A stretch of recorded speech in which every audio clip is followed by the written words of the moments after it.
Hoje a gente vai começar a falar sobre diluição, certo? Então, uma diluição de uma solução.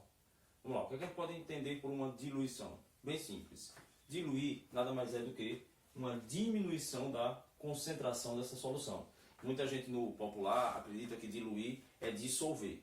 Se a gente está trabalhando com uma solução, a solução já é uma mistura homogênea. Então você não vai promover uma dissolução, você vai promover uma diminuição da concentração desta solução. Vamos lá, como é que nós podemos diminuir essa concentração?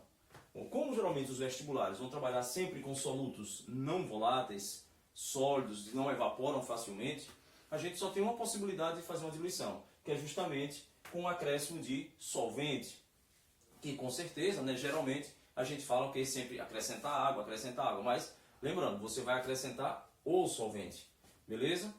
Por favor, não esqueçam, você trabalhou com soluto não volátil, você não vai poder tirar esse soluto. Se você tiver, por exemplo, uma água em álcool, uma acetona, que é uma solução aquosa de acetona, você pode até esperar o álcool evaporar, uma acetona, né, a propanona evaporar, você também promovendo a diluição. Mas nesse caso, trabalhando com solutos voláteis.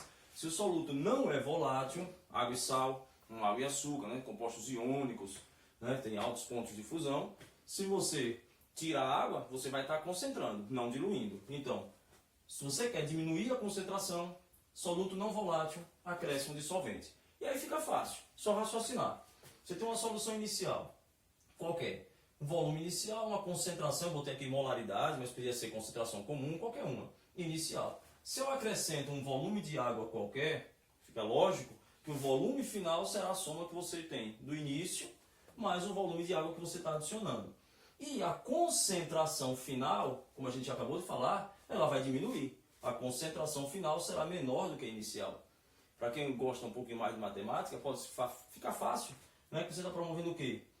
São inversamente proporcionais. O aumento do volume vai diminuir a concentração. Beleza? Então vamos lá. O que é que a gente pode prever aqui? Se você está acrescentando somente água, a quantidade de soluto presente na solução inicial vai ser a mesma quantidade de soluto que você vai ter no fim. Então, eu posso afirmar que o número de mols do soluto antes vai ser igual ao número de mols do soluto depois.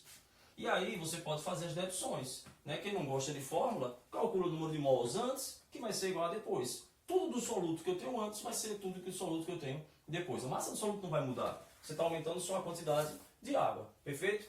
Coloquei aqui só para efeito de ilustração, mas você tem que ter raciocínio nesse caso. Quem é a minha molaridade? É o número de mols do soluto sobre o volume da solução. Se o número de mols do soluto ele é constante, então eu posso dizer que a molaridade e o volume inicial vai ser igual à molaridade e o volume final. São inversamente proporcionais. Quem é a concentração comum? Massa do soluto, volume da solução. Mais uma vez, a massa do soluto é constante. Se essa massa do soluto é constante, posso afirmar que concentração VI, CF, VF. Concentração, volume inicial, concentração, volume final. E aí, sim, sucessivamente, pode fazer para qualquer uma. Título, o pessoal às vezes pergunta muito. O título que é? É a massa do soluto sobre a massa da solução. Mais uma vez, se essa massa é constante, tudo do soluto é constante, eu posso afirmar então que o título, massa da solução inicial, título, massa da solução final. Certo? Se você quiser fazer título em volume, né? Vocês sabem, título pode ser em massa ou em volume. Quem é título em volume? V1 sobre V. Bom, volume do soluto também é constante, então eu posso dizer que o título inicial, volume da solução inicial, título final, volume da solução final. Beleza? Vamos fazer um exemplozinho. Eu tenho aqui, né? Tá bem em moda. Um exemplozinho. Eu tenho um álcool, né? Não encontrei um álcool 70. Então, eu encontrei no laboratório lá um álcool a 99,6% em volume. Então, eu posso chamar de graus Gay-Lussac. Encontrei 1 litro e quero transformar ele em álcool 70%, que é o álcool justamente que vai demorar um pouco mais para evaporar, matando justamente os vírus e as bactérias.